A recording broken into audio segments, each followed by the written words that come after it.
Good morning. Welcome to Office Hours, the show where we answer your technical media production questions. Guy, let's get straight to it. All right. First one's coming in from Jason Bache in Albuquerque, New Mexico. And he asks, has anyone else played with 3D Splat App on the App Store? It's free, does all on-device training, and it really should be tested by anyone who knows what's worth taking seriously. Well, I appreciate you bringing this up, Jason. You know, I heard someone mention this app earlier this week, and that is a good reminder to install it because I haven't actually done this. And I'm not entirely surprised this is being done because obviously the computational power of these iPhones with the neural processing engine that, Apple keeps expanding every single year is definitely something that, can't be ignored. So I think we're going to continue to see this technology evolve on the iPhone, but I've got nothing to report at this moment, so I'm going to have to play around with it this weekend and get back to everybody. Maybe see if we can do something, maybe do a little demo in after hours, but appreciate you bringing that up. Next question. Next one comes in from Alexander Knight in Port Coquitlam, BC, asking thoughts on the new Roland V-1 4K switcher, and he's got a link here to the device. Yeah, I thought this was an interesting announcement when I saw Roland release it. It's really interesting because, anytime products are released from Blackmagic Design and Roland, they really fall into two different sort of, I guess they have a different ethos, these companies, right? Because Blackmagic, at least on the more affordable side of things with their ATEM mini line, they're sort of more prosumer level. Many argue that, the features that many of us actually find useful with those that own it, and I know I own one, I know many people in the community own ATEM mini switchers. The ISO recording on the extreme versions is incredibly useful if you're shooting stuff. Obviously it doesn't record in professional codecs like ProRes, it records in highly compressed formats. But for people, I think, doing small productions, House of Worship stuff, maybe podcasts. I do a lot of podcast stuff. The ISO recording stuff is very useful. And this Roland switcher doesn't have it. But, I talk to a lot of other people doing big shows, and they always say, well, none of these professional switchers have ISO recording, so it's not really something that you really need. What did you think of this when you saw this, Guy? Because the camera, I'll let you talk about it, but the I/O is very interesting on this one. Yeah, it's one of those things where you go, okay, a lot of people say they want 4K, but do they really need 4K? And is their entire pipeline and chain 4K? And then when they say ISO 4K, I mean, you're talking about some heavy iron if you want to record 4 to 8 channels of 4K, especially at 60.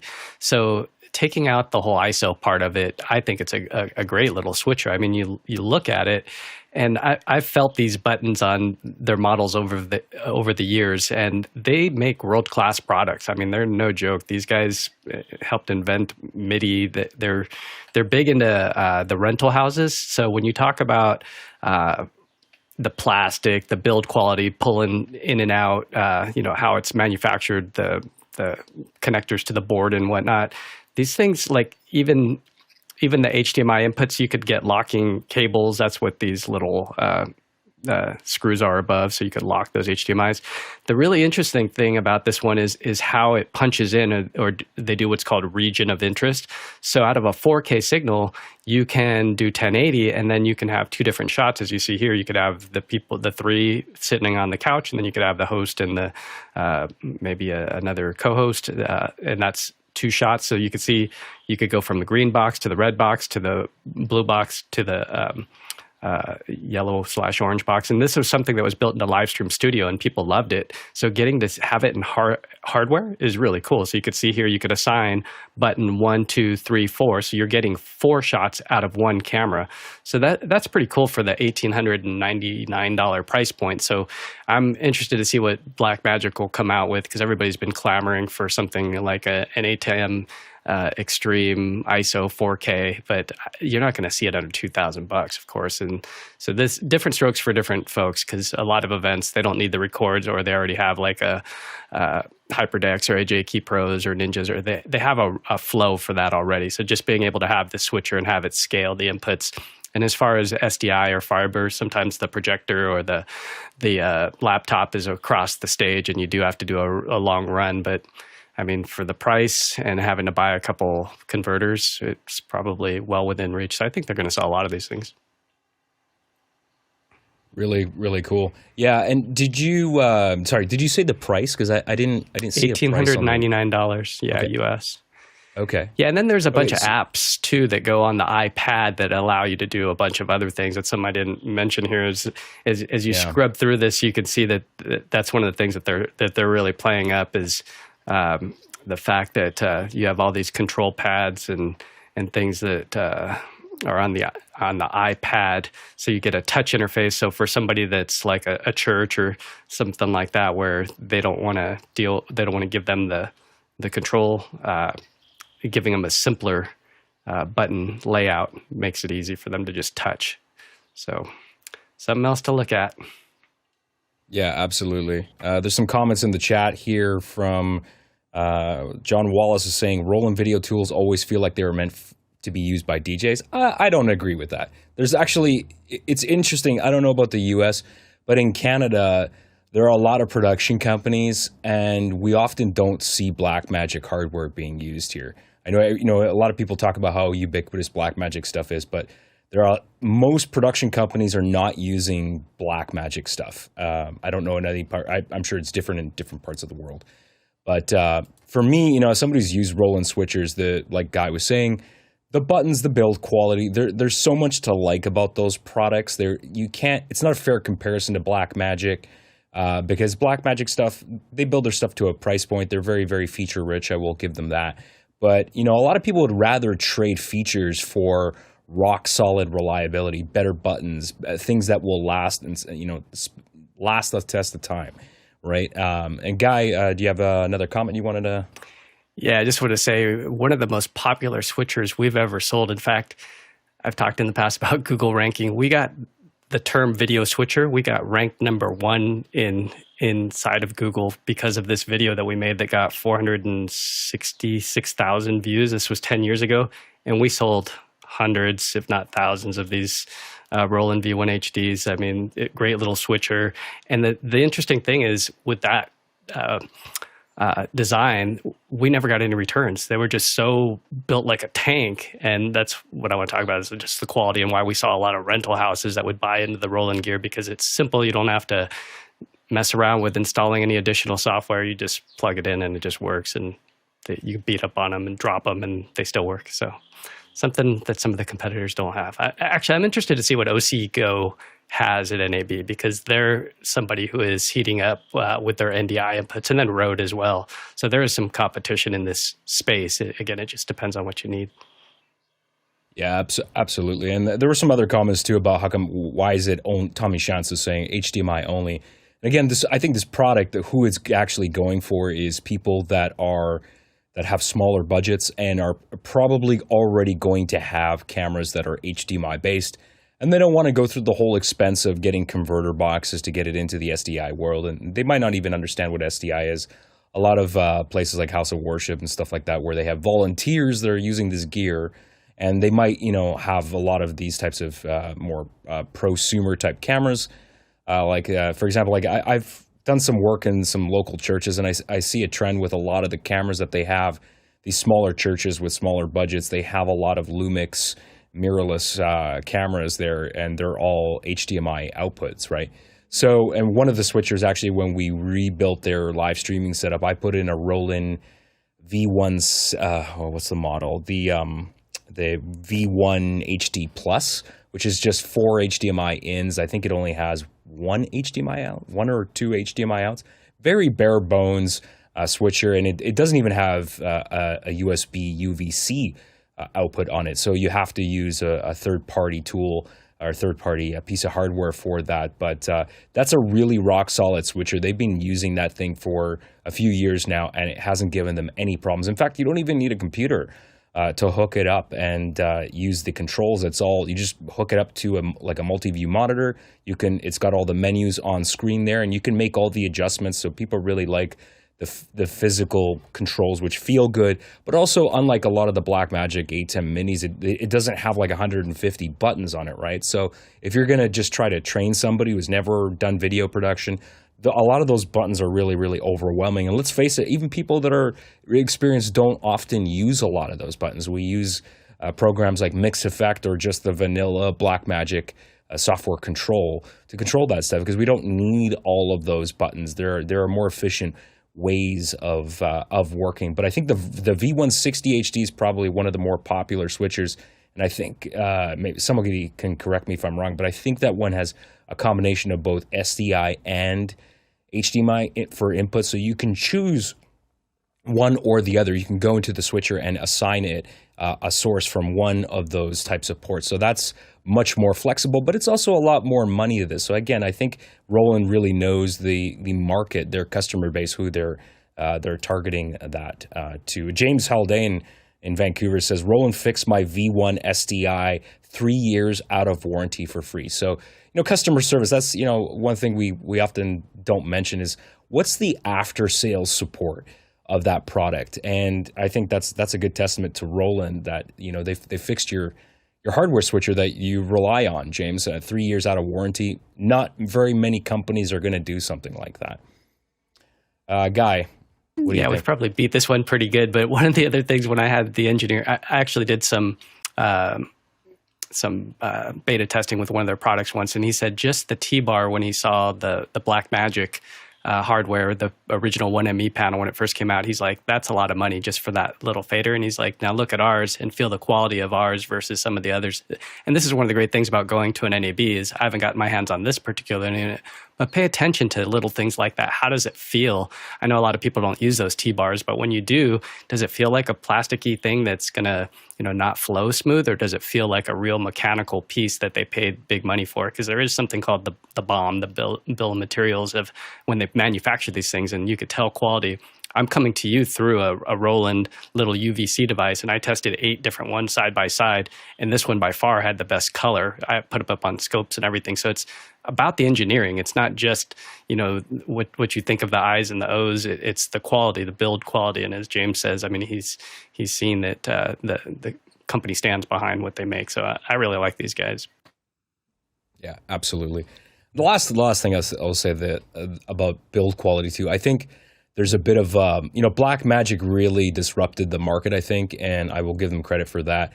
But I think sometimes I feel like with hardware, when people get upset about how much a product costs, it just seems like there's a bit of a race to the bottom. And I think for me, the analogy is the App Store. I remember how much back in the 90s and the early 2000s, before the invention of the iPhone, before app stores on mobile devices were a thing, we would pay for software. We would pay incredible amounts of money for software. Like, it was not uncommon to spend hundreds of dollars.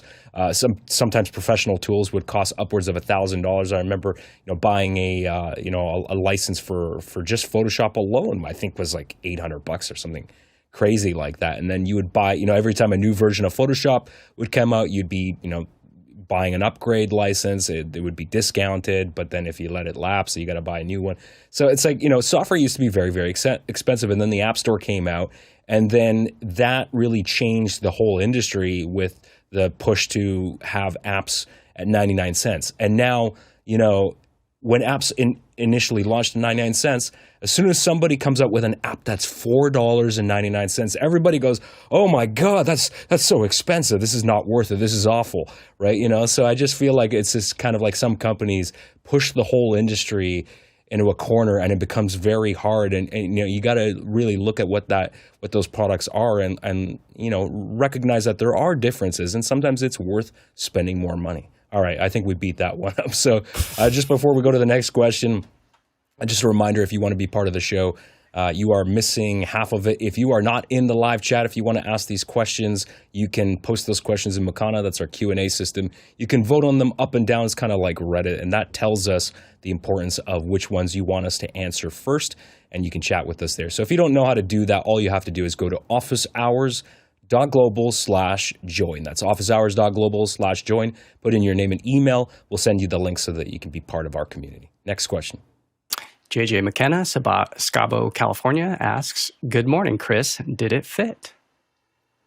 Chris, what's this about? What's going on? So a little backstory. I was working on an ESP32 based project that is taking data from a scoreboard console and parsing out the data. And for reference, there it is. That's a little thing. And this is an example of it It's from the scoreboard console into the little ESP, and then using MQTT out to a web provider. And you can see the latency is about 0.3 of a second. So pretty good. And so I put the call out yesterday, and it's like, hey, I need to find a way to put this thing in a case. And JJ's volunteered and said, hey, I'll model something up for you. And this is what he did. He modeled it up, and I printed it out yesterday. I am a very novice 3D printer, so this was like, there's some issues with the print, and that's more with me than what JJ did. But yeah, it fits like uncanny, like perfectly. It's crazy how perfect it fits in there. And you can see the case is a little. I used the screws I had, not the right screws, but I wanted to. Last night I plugged it in the case and let it run overnight and just kind of monitor the heat, because I was just a little concerned about like how much heat this would produce and whether or not putting it in the case would be too much. But the temp stayed normal, and yeah, it worked good. Worked great. I'm excited. Cool. Thanks for sharing that. I was going to ask you about the heat. I'm like, I don't know if walking away on a new 3D printing, let's just leave it. What could possibly go wrong? No, that's really cool. Next question. Next one comes in from Ronnie Hofsoy in Tromsø, Norway, asking, can we talk about Starlink, all the types and pros and cons? All right, Ronnie, go ahead. Yeah, so just a backstory. In Norway, we are used to have good 4G, 5G, fiber everywhere, etc. And the other week here, we had a project for a big client of us that needed us to go to a specific venue and do a specific thing, which also includes some network and streaming, etc. And this is the venue. It's in a city in northern Norway, and it's in the middle of the city. And the problem was we couldn't have neither Wi-Fi or cable Ethernet from the venue.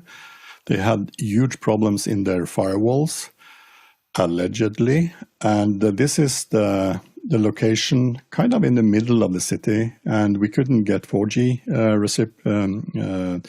cellular modems to work, and we couldn't get our 5G backup modems to work. And in those situations, we should probably just have a Starlink in one of the suitcases. So my question is, in northern Norway, there are not many users of Starlink, so I can't be talking to people here to ask what type of product we probably would need, and hence the question. So any information or good help from you guys would probably point me in the right direction, I would hope. And Peter. So I guess I would start off by saying, in a low density area, which is kind of what you were describing, Ronnie, this is kind of like where I live now down in Yorktown, Texas. It's, as I jokingly say, the nearest neighbor's 5 miles away, and they're using HughesNet for darn's sake, which is even worse. I mean, I'm getting, latency of just shy of 75 milliseconds and 2 milliseconds of jitter on my send, and no packet loss right now, as it turns out. Now, I'm on the high-end plan, which is unlimited data transfer per month.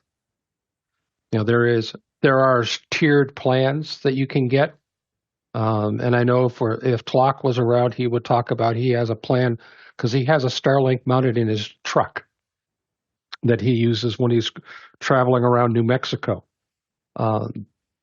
Because there are various versions of the plan. But if you're just going to use it every once in a while, there are plans that you can turn on and off if you want to. You're going to be on a Generation 3 dish more than likely. So one of the things that's important to understand is the prior generations actually had a mechanical servos built into the dish to track the satellites.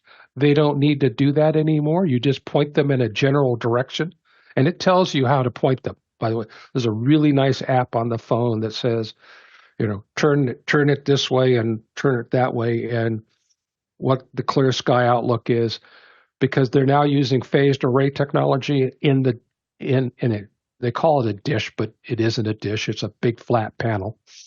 And it's just tracking the satellites. And so it's not uncommon for me to get 400 down and 30 up on my Starlink here. And I've been using it here, and I think this caught Cochran off guard when I mentioned it again. I've been using it here for a couple of weeks now, including last Tuesday night show. I was using it, so it to me it looks good. It doesn't. You don't seem to be experiencing any problems. Now I don't know how much of that Zoom is hiding, but it seems to work for me. All right, Guy. Yeah, I wound up buying as a third internet for my backup of a backup when our Comcast went down, and I got kind of scared because I had a big show going on, and so I had my son run down to Home Depot and get this one, and then I got this sleeve for it so that I could get some quarter 20s so I could mount it somewhere. So my big thing is just power. How do you power this thing? Because it comes with a cable. So I'm now looking at all like these D-taps and V-mounts where I've got like all these little things to build into some kind of case to get it to work. Jack Cannon turned me onto this device, which is a D-tap to USB-C. So that's the one that's the winner so far. But then there's cool things like these little adapters that you could put into the side of like a Pelican case. So that's what I'm trying to figure out is how do I transport this thing and keep it with me, keep it in my vehicle. I'm thinking about taking it to Vegas because I know last year we had some of the folks in Extra Hours come in off of Starlink and they just had this cool case. I think it was just a Harbor Freight case. So I might just run down Harbor Freight with this thing and throw it over my shoulder and figure out how I could transport it with some batteries that would fit in airline safe because this one is a 150, so I can't take this one, but I have some smaller ones, and I just got to test and see how long they'll last and how many I'm going to need. So it just depends on what you're doing, because a guy on YouTube, when I was first looking at buying these, I was thinking I needed the high performance, but this one actually was faster than the high performance, and I know that there's some new plan that's coming out that's going to make it so the high performance might be going all the way up to gig speed, so we'll see if that actually happens. But right now, the Mini in New York, at least where he tested it, it was faster. The Mini was faster than the high performance. And Peter? Yeah, I guess I would add to the point that, first of all, as the Generation 3 satellites come on board, that's what's enabling the potential gigabit spectrum, but they've actually had to apply to the SCC for extra spectrum to actually do that. So I would point that out to you. But the reality is the other thing you could keep in mind is it comes with a router. Obviously, it comes with a power supply. Turns out you don't need either. The Generation 3 panel, dish, if you will, all the smarts for talking to the satellite is sitting in that panel. What it needs is power. So if you have a power over Ethernet injector, you can put your regular home, I don't care, Aero, Orbit, whatever preferred home router system you want to have in front of it, and you're good. You don't need to do anything special, as it turns out. They provide you with a Wi-Fi router. It runs physically hot as hell. Pardon my language, but it does. I mean, you could cook something on it if you're not careful. But it's there. All right, let's go to the next question. Next question in from JB Windle in Chiang Mai, Thailand, asking, what is the best way to get Dante audio into an ATEM 2ME HD switcher? Go ahead, Chris. I'm not sure what you mean by best, like the most expensive, the most whatever, but the easiest would be just one of the Avio adapters, and then then an XLR to quarter-inch TRS into the back of that. If you're using those audio inputs already, then the AJA Dante 12 GAM, I don't know what GAM stands for, but the 12G, it's a 12G digital audio embedder, and so you can go Dante into that device, and then that device will send the SDI in. It will combine the Dante to that SDI and then send an SDI into your switcher with that embedded Dante audio. Go ahead, Ronnie. Yeah, so as you said, this is one of the AV adapters. This is the input type, but the same goes. That is currently busy putting my Mac Mini up in the air so it gets some breathing air. And but the best one I would think is a Yamaha DM3. It's amazing. And Guy. Yeah, I suppose it depends on where the audio is coming from. Or do you need some good pre's or something? Because I was going to show one of the Dante audio adapters, but the other thing is, on the cheap, you could get one of these things now for $899, which is the Behringer rack. Take the card that comes from Clark Technic or from Behringer, add that inside because it doesn't ship with Dante. And that's another way that you can get 32 channels and route them all around and not have to worry about the faders because you could do them on either an external surface or on an iPad. Or you could just get a DM3. Just do it. With it Or built just in. get a Dante's DM3 built D, not just a DM3, D, not the the dash S. D. Exactly. Yeah, but you still need to get it into the switcher. Yeah, well, you got analog outputs on that thing. All right, let's go to the next question. Next question is Ronnie Hofsoy in Tromsø, Norway, asking, Here to Record has just released their first version of the production planners. Thoughts on, and he's got a link to productionplanner.io. Ronnie, what do you think? Yeah, so this is just a plug for some of the guys in the community, Mr. John Barker, and this is how it looks. So he just made a kind of a show hub thingy. It is not exactly the same, but it's a lot of production competence put into that, and he has the show details, schedules, so you can add resources. You can even have an upload, so you can have a panelist coming into your physical show to upload or kind of Dropbox similar, like uploading presentations or PDF or other material like movie clips, etc. It has a team organization and tasks, and you can also share this. And of course, you also have some budget features in this solution. So I just wanted to ask if anyone had the chance to look at it and what your thoughts was. But I see there are a few raised hand here, very few, only me. And I suggest that we take a look at that. Well, it looks like a great tool. I mean, obviously, he's been around for a long time. He makes great products. Well, a lot of us have messed around with his or even relied on the H2R graphics product. And the what's the other one that he has with the diagram where you can sketch up like your whole there's it's like called a sketch tool. H2R gear.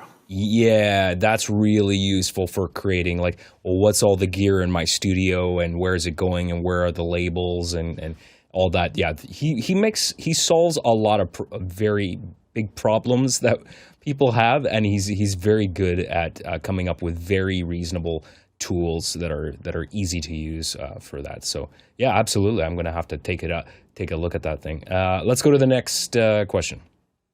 Raj Shandil in Los Angeles, California asks, Streamdeck, can someone explain this? Is this for NAB? And he's got a link here to Elgato.com with the Streamdeck Plus lever. Okay, Chris, is this a real? This I don't think this is real. I am 99.9% sure this was an April Fool's joke. Yeah. Didn't they take the 100%. Page down? No, the page is still up. Oh, is it? Okay, yeah, you're right. Yeah, I remember seeing that on April 1st. I'm like, okay, that very funny, guys, very funny. Next question. Well, we got to show it here. This is what it looks like. Ah, there we go. Oh, look at that. Spin. You never know which ME you're going to get. You know, like, hey, you can get. Yeah, I'm going to send this. I'm going to send that to Mitch, to Mitch Hill, friend of the show, because he loves T-bars. He's always wanted something with a T-bar, and I think he got it right there. Big handle. There you go. All right. Next question is Leo Mendel in Richmond, London, coming to the U.S. soon. We're excited to see you. Well, I won't be there, but I'm sure there are some people in the community that will be excited to see you in the Bay Area. So go to our Discord if you want to see Leo and get together with other office hours folks.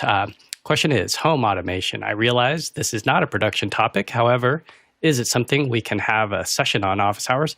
Out of interest, how many of today's panel have experience of home automation. And he's got a link here to homeassistant.io. You know, I can't say I have a ton, only that I've recently started playing with Apple's HomeKit, and it's really clunky. You know, I've looked at a lot of this technology over the years, and you know, unfortunately, one of the problems is there are all these different standards, and until somebody unifies this, I don't know what company that's going to be, if it's Apple, but I'd really like one kind of home automation framework that everybody kind of supports, like an open standard, because that's really the challenge. Chris, what do you think? Yeah, this is on my list of things to explore. Like Home Assistant looks really interesting, and it's on my list of things that to play with. But right now, no, all my stuff. I'm basically turning on lights and power switches, and that can all be done through the Amazon app, and so that's what I'd use. And Guy. Yeah, back in like 2017, when I first bought this house, I replaced all the lights with Hue, and I got little physical automation switches that could toggle my fireplace, because I opened up the fireplace wall plate, and there was like a 12 volt in there. I'm like, this is not standard, so I couldn't use the ones that were off the shelf. So I had to get a physical toggle one. And then I automated all this stuff, vacuum and the lights, the cameras, and all through Alexa. And then all these updates started happening, and I was too busy to go through and figure out why my Harmony remote no longer did this thing. And then Harmony went away, and I was just like, I give up. So I've been out of the game for a while now, hoping that something gets better. And now with all this AI stuff and MCPs and whatnot, I'm ready to dive back in, especially after Ronnie helped me with some DMX voice stuff, and it's pretty cool what you could do with DMX. Not that I'm going to put DMX in my house. I just use Philips Hue. And then Adam Tao came out with a new app that's a voice-activated app, and the intelligence that's behind these shortcuts and how snappy it can be has got me reinterested in this. So pay attention to what Adam Tao is doing with his new app. And it's not just dedicated to one app. Like I added my Behringer X32. You could add mix effects. So there's a bunch of stuff that you could do with voice. But I did notice that there was a bunch of home automation stuff in there as well. Next question. Next one is from me, and I asked, what's the most expensive app or box software you ever bought? Okay, well, I haven't bought a very expensive software app in a while. I think last year, okay, I did buy one. Last year I finally, after years of using the freebie DaVinci Resolve, I finally upgraded to Studio, and I'm never looking back. The Studio version has so many more tools, also their latest cutting-edge AI stuff that I've been messing with, like the transcription, speech-to-text and speaker detection, and AI multicam and all that sort of stuff. So I've been really enjoying that. Guy? Well, you had talked about Adobe back in the day, and so back in the early days, when the boxes used to come in, I had the Master Collection. That one was, I don't remember how much, but it was a lot. And then my first foray into expensive software was Adobe After Effects. And an Avid editor had first handed me the box and said, "Learn this, kid." And at the time I was just I was a photo tech, so I was doing more Photoshop work. I wound up buying that from another friend that was in that same who was an Avid editor. He had an assistant. I bought his boxed copy, which came with the hardware ADB dongle. So it was $2,000 for that software, and I got it for a discount, not much. But I remember using it for a couple of years and then selling it for over $1,000. And I was like, man, software was just a different thing back then. You know, even Final Cut, I remember dropping $1,000 in the box. I had all the boxes over the years, and $1,000 every time. And the manuals that came in that first one, though, was like substantial. I mean, it was a huge box. Yeah, I miss the days of just wandering the software aisle and, you know, picking up the big box and looking at the artwork. And yeah, Ronnie. So I think I have to answer something from Microsoft. I've been a Microsoft developer for many, many years. I have these folders of software that was distributed. Let me see if we can get this in focus as well. This one is the Microsoft Action Pack subscription. I had that. I remember that. Yeah. So as a kind of a developer in the Microsoft Developer Network, you got all these packs, and these cost thousands and thousands and thousands and thousands. But of course, there were a lot of software inside it, so it had some value to it. But normally, Yeah, expensive. Chris. It's the Adobe. I had the Adobe Master Collection. I worked at an educational institution, so the price was super affordable at just $600. What was the retail on that? Was it? I believe it was. I believe that was like 50 or 60% off. So I think it was like $1,200 or $1,500 for. This was CS4 is what I had.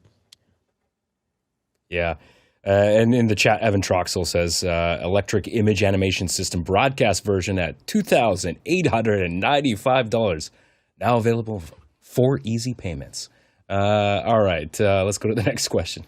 Next one coming in from Hazma Gajar in Cape Town, asking, in my production, when ZoomISO plays a key role in selecting participants' video as an ISO and then apply graphics, etc. to that ISO in my switcher, I have paid no attention to the audio tab in ZoomISO. Comments?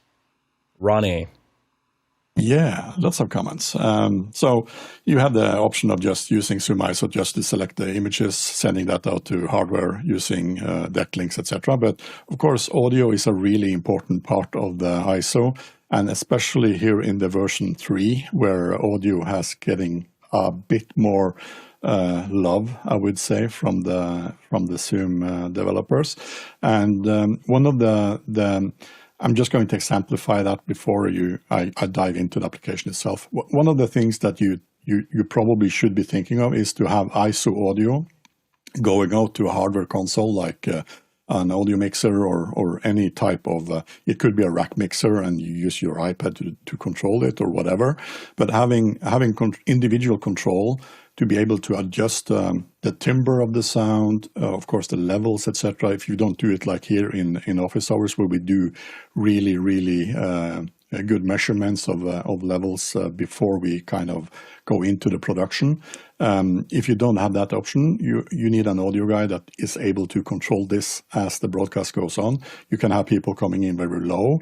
Zoom tend to kind of boost up audio and make everything kind of good, but they don't do too much with the timbre. So if you have a thin voice coming in, you can gain it a little bit or EQ it a little bit, and you can have people that are both soft-spoken and really hard-spoken. You can kind of control that in a better way. And one of the things that Zoom has done now is to be able to have multiple hardware devices or virtual devices at the same time.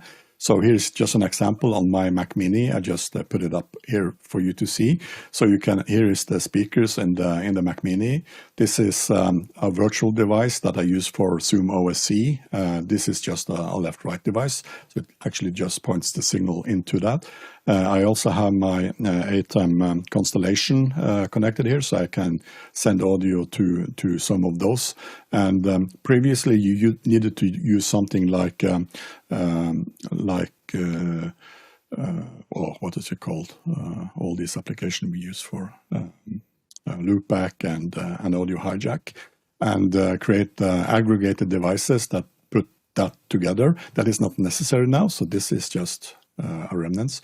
And you can route audio, of course, simultaneously to all these devices, including Dante. So if you have a Dante DM3 or other capable Dante mixers on your network, you can just decide which of these audios is going to be sent. You can decide if it's going to be the left signal coming into the Dante channel. You can have a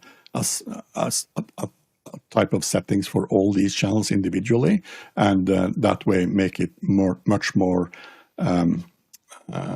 controllable, I would say, in an audio panel. And there is a lot of other usages as well. You can put that into a DAW and do multi-track recording if you needed that ISO, or you can create mixes and sub-mixes, etc. So there's a lot of opportunities. So I like that Zoom actually took this step and made ZoomISO also a lot better for audio production flows, and this is definitely something that we are going to use a lot.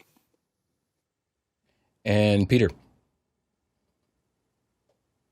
well, I can't agree more with Ronnie because I've played with it. But the thing that I found useful is I do isolated audio for my panelists in a webinar, but every once in a while I like to open up somebody to be able to talk from the audience. And I can bring that in separately through the audio tab on ZoomISO into Mimo Live or back out to my ATEM to add the audio at out of sequence, if you will, or out of band. But I can control it because I can then mute that channel almost immediately if I need to. Things go awry. And keep in mind, I'm often dealing with young kids, so things can go awry. Next question. Next one's coming in from Jeff Veely in Henderson, Texas, asking, what are office hours plans for NAB next week? Coverage, meetup? Ronnie? So the one I can speak for is that Oliver and a few people in the community are going, and they will be in one of the kind of meeting facilities, and they will be doing production from those facilities using Mimo Live and a few, I guess it's NDI cameras and PTZ cameras, demonstrating the abilities of Mimo Live. And as a part of that, they will have some time to probably do cool stuff and broadcast that as well. So if anyone in this community or would like to meet with the community, I would think that finding out what times that is happening in at the show floor would be a good thing to join up, and maybe we can have some really cool panel debates live from the NAB. They have really good network and they have the equipment already in place, so it's more about planning and see if that fits and if it's available to do that. So that's just a suggestion. And Guy? Yeah, things are coming together on that front because it is a dedicated and central hall at the NAB Convention Center. There's towards the back where Sony and B&H are is a creator lounge area, and there's two different spots. One is a theater that's like the main stage where the big presentations will happen, but then there's also something called the classroom, and Oliver has three cameras, three PTZ cameras, which I believe Ronnie will be controlling. Are you going to control those remotely, Ronnie? Yes.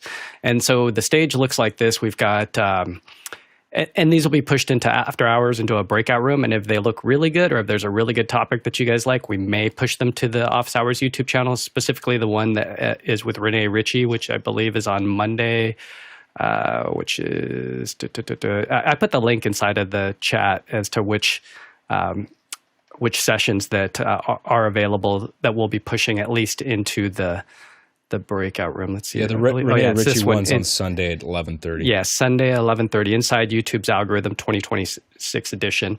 And then the other thing is in the Discord, we do have a dedicated channel. So as far as meeting up, we're going to try to get together and at least have a meal together for the folks with their boots on the ground. I guess, Ronnie, you'll have to just come in through an iPhone or an iPad or something and join us over Starlink, or we'll figure out something so you can at least look at the folks that are at the table. So hopefully we'll put the link inside of where we're going to meet up inside of that discussion. Also, if you don't have alerts on for after hours discussion, or AH alerts is the name of it, please put that one as a little notification, because Omar and I are going to go live as we're just sauntering around. So it'll be Omar, CJ, and I. They did this last year, so it'll just be going into after hours. So if we find a cool booth that you guys should know about, and if you guys have some questions for that exhibitor, or we'll just wander around. We'll see how it goes. We're just kind of playing it by ear. We're not going fully loaded for bear with the big, huge system this year.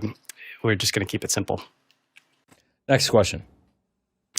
Next one in from Raj, and Raj asks, could this be the last moment for GoPro? NAB new release, GP3 powered cameras, 23% workforce cut, and Insta360 innovation. And he's got a link here to the PR News Wire. Yeah, that's a lot of people. I don't know how big the workforce is. It's hard to say. I mean, companies go through restructuring all the time, and they bounce back. So what do you make of this guy? That specifically, I'll have to say I'm more excited about the DJI Osmo Pocket 4 that is going to be released on April 16th, and that's been what's eating GoPro's lunch. So from that standpoint, when I look at so I was just at a YouTube Creator Camp last week, and they were all packing these Osmos. And I really want to buy one because with some of these apps, you can set the PTZ. So you could set these up and then set presets, and then you're acting like you have a real full-on, because it's a 1-inch sensor for $499, and I bet those things are going to go on sale for dirt cheap after the new one gets launched. So it'll launch in China. Well, they have them in China already. They should land here in the U.S. by the end of the month. So I'm excited. If you haven't bought one, don't buy one. If you haven't bought a 3, don't buy it yet unless it's a super good deal, because I have a feeling they're going to go super cheap after this one. And it's 14 stops of dynamic range. So I mean, when you start, so that's the thing, man, is all this innovation, the competitors have picked it up, the sensors, the technology to make that dynamic range and record and log. And so those are some of the things we're going to see on this Osmo Pocket 4 when it comes out. Wait, so I think that's what's 14 eating stops the lunch. on that tiny little camera? Yeah. That's with a 1-inch insane. sensor That's for $499. like mirrorless camera territory. Yeah. Wow. Yeah, with PTZ. I mean, that's the crazy part That's is presets. So you set a couple of them up. I mean, gosh, for that price, you could set up 6 of them, you know? It's like, when do you run out of USB ports at that port? Like, Yeah. You need a hub. That's going to be the expensive part, right? Is a really good hub. Yeah. Ronnie, what do you think? Yeah, I didn't raise my hand since this was a GoPro question. I've had my part of GoPros. I've given them too much of my money if I look back and think of the quality I got out of it. So a few years back, I said, enough is enough. I will not be giving more money to GoPro. So I'm a part of this workforce cut, I think. And I went with DJI and have stayed with DJI and this new pocket camera coming up, the version 4. I actually have the first one. So after that, we went with the mobile gyros from them. Been really reliable for us, and we did all the work we did. I'm looking at the version 4 now, the pocket camera. I think that is kind of a cool thing. Me and Guy talked about this in the pre-show, and using this for kind of semi-professional podcasts or videocast or webcast, whatever you call it. I think that is a cool thing. Of course, you don't have the big good bokeh that you have on bigger cameras, but the ease of use and the way it handles itself, and it's just amazing. And I have many friends that are using the previous versions, both the 2 and the 3, and they are really just they're just so happy with those cameras. That said, this being a DJI plug, not shameless, but it's kind of a good camera, but I'm not sure I would upgrade from 3 to 4 just because of some of the new features. I think the image sensor is a bit better, which on the 3 was not good enough for my requirements. Being in so far north that we have a good winter time, which is very dark and long.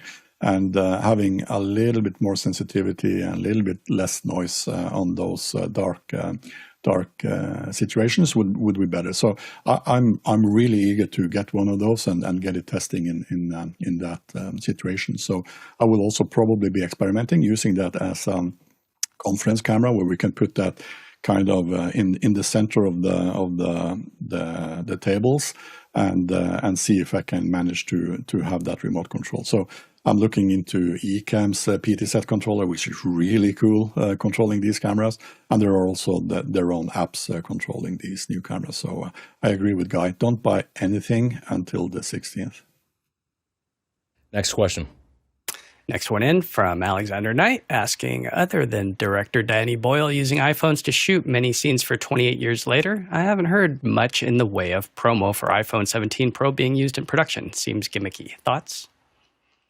Yeah, I was thinking about this lately because I haven't really heard very much. And I was just watching a recent video that Peter McKinnon put out about how he thinks the iPhone 17 is not a real camera. And actually, there's a bit more to it. He just thinks that the phone is too good, and he feels like it kind of, when professional creators start using these because it's easy, it kind of diminishes it diminishes the whole industry. I'm not sure I totally agree with that, but I think the point is somewhat valid. But I see nobody's raised their hands on this one. We got a ton of questions here, so let's just go to the next question. Next one in from Hasmuk asking, Zoom announced the following in partnership with Anthropic. Zoom's MCP connector is now live in Claude Cowork. As a primer, explain what is meant by MCP and what does this mean for our production? Craig. Yeah, so MCP, if you think MCP short it's the interface for AI. If you think of a website as an interface for humans to connect to some other service, AI needs a similar sort of connection in. And typically there's a software API that things would connect to that has functions and all of that, but it's super brittle and a pain in the butt to wire. And MCP is this universal structure that Anthropic came out with that basically says, here's all the data that is contained inside this service.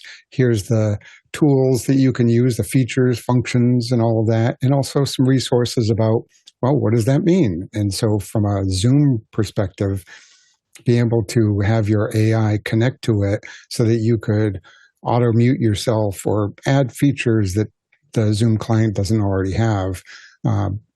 Guy did a whole bunch of this with Claude. I don't think it was with Zoom in particular, but with cutting and doing all that sort of stuff. So it basically extends any piece of software or any web technology into your AI so that you or your agents have more control over it. And hold on a second, there it is, Guy. Yeah, great explanation, Craig. It's kind of like the USB for AI. It just allows things to connect, but with OAuth, so meaning you have to log in. So there's a lot of security at the front, so people can't just go in and start moving your stuff around. The first time that I saw this, where a Behringer X32's faders started moving based on voice commands, I was hooked. So I went down this long rabbit hole and started making all these different connectors. But here's an example in Claude when you see your backend and you say settings, connectors, and you can see I have a bunch here, but the one for just my DMX lighting will say, if I go to configure, you can see the commands that this thing will understand. So blackout, connect, fade channel, fade RGB, get status. So these are things that I can now say in natural language, save the scene, set the channel, set RGB, and it'll understand. And then as far as Zoom goes, when I heard that Zoom was doing it, if you have what's called AI Studio with custom agents, you can go in and you can make agents that'll do the same thing. So I went in and started saying, like, make the light blue, black out lights. And to me, this wasn't as smart. Like, I don't know if they're using Haiku or what. It's not a smart model. And maybe now with this new, you can see I was playing with this back in February. Maybe with this new deal with Anthropic, it'll be much better. But the one initially when I was playing with it, I'm like, okay, you have to be very, very specific in what you're going to say or make buttons because it does not understand natural language. Because I was trying to type in chat, like, make my light blue at 50%. And it was just like, it didn't get it. So that's the thing with the inexpensive models is they're not as smart as like Opus or Sonnet or some of the other ones. So I'm excited about this new deal because it's the unlock, it's the way of letting physical things in the real world get either connected or be able to move them. So it's exciting stuff. And Ronnie. Yeah, I'm going to be really quick. I played with it yesterday, and I'm aware of what it can do and what it can't do. So one of the things it can't do is to access live data and write to that live data. It's read-only, and I would think, as Hasmuk asks in the Cowork section of Claude, I think it's good for data analysis. Like after a webinar is finished, you can use this to ask questions about how people were interacting with the show and what numbers you got out of it, and make good reports. I'm not seeing it as a live production tool yet, and of course you can, as for many other MCPs, you can use that for instructing your Claude code or other development IDEs to use this MCP as a kind of a competence center to create new skills and create and develop software that utilizes this information. So you can use it for different things, but I had problem getting live data out of it, and it can definitely not write data to Zoom. Next question. Next one in from Craig McFarland in Boston, Mass, asking, have you tried the somewhat snarky, open quote, can I be replaced by Claude, end quote? And there's a URL here for replacebyclaude.com. Uh-oh, they're coming for our jobs. Craig? Okay, here. Sorry, there you go. Yeah, I mean, some of these are silly. I enjoyed this one because it looked at my history and gave this snarky response. I don't have it just handy, but it's. I thought it was an interesting analysis from AI looking at things, and I'm always interested in things that AI can tell us because we're interacting with it all the time, and there's a couple of prompts somebody said a while ago of asking your AI that you're interacting with a lot, what does it know about you that I might be surprised? And what came back was some really interesting viewpoints of my character or what I was interested in or other things that I didn't realize that it knew or that it suspected. And so having it look through my whole resume and give a pretty snarky answer, but actually very accurate was fun. And Chris. This is super interesting. So I'm 52%. Like it just barely I can be replaced, but it's just what it came up with about me. I might take that and put that on my website as my bio. It's pretty accurate, and it's really interesting. Like it's like I said, I'm reading this. I'm like, oh, this guy is interesting, and this is me, right? It was very accurate in how it described me and in kind of a playful tone, and I really enjoyed it. All right, what's up next, Guy? Up next is Hazma Gajar in Cape Town asking, in Zoom test kitchen, great enthusiasm for Zoom Production Studio. Outside of meetings and webinars, have folks produced shows with Production Studio? Well, Zoom Production Studio, I guess is short for ZPS. Yes, in fact, I believe we've produced the Sunday show for a long time on that tool. So that's one example. Yeah, we've switched over from ZPS over to vMix just to give people even more training grounds. But one of the things that we noticed is that we were only getting 720p, I believe it was, to our YouTube channel. So there are some limitations. And I remember there being some sync issues too. So we chose to give people on Sundays a little bit more time to play so we get some hands-on. Next question. Next question is from Leo Mendel in Richmond, and he says, ground control thoughts on Artemis 2 splashdown production. Did anyone watch that? I haven't actually had a chance to watch this stream. Yeah, there was a bunch of us in after hours watching it last night. It's funny because one of my friends who's a camera op at NBC in San Diego, he was down there. He actually heard the sonic boom as it came down, and he was saying one of his tweets was something like, "Call me when you need some cameras that are more modern." I guess the footage wasn't that great, but it was a great experience to watch. And Vienna Tran was in there as well from Australia, and it was just cool to see Aaron Husledge and the community getting together and watching the splashdown. There's a certain feel that you get, seeing it enter the atmosphere. And there was a blackout period where it was like 6 minutes on re-entry, and we're all like, holding on with bated breath, like, are they going to survive? It's one of those things. So it's always a happy, joyous moment when they come and rescue them from the sea, and it's always cool. But it was an interesting production. You got to see the control room, got to see the different inside the shot. But yeah, it was pretty neat. Peter? Yeah, I would agree with it was really fun to watch, but I don't know about the cameras being weak. I mean, I found it fascinating that the WB-57, which was up orbiting the reentry area, could actually pick up the Artemis as it was entering the atmosphere. It was hot enough that it could actually pick it up on the infrared camera that they had up there at like 300,000 feet, right? So they could see it at 300,000 feet. They were flying at probably 40-something thousand feet.